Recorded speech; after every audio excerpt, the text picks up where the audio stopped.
sala de giro. Então, matéria que o cliente lá, né?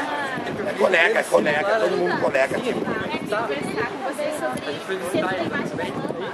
Sempre estimamos Na verdade, a gente foi lá bater em cima deles. Amanhã nós temos a palestra da doutora Daniele Costa, 15 às 10 da manhã, sobre mama, sobre diagnóstico da hipopresão de mama. Foi quem é a gente. Conheça o nosso serviço, é um serviço externo, todo especializado em mulher, temos serviço de ultrassonografia, todos os tipos de ultrassonografia. Somos bem direcionados para a mulher mesmo, e bem moderno. Nós temos 8 aparelhos instalados. Eu não consigo falar sério, mas eu tenho esse outro aqui, ó.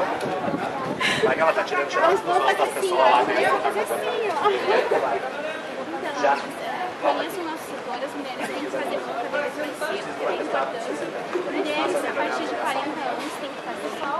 Com 35 mulheres que têm história da família de câncer de mama.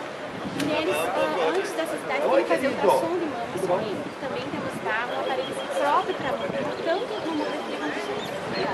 Temos como 5 também, se você tem mulher.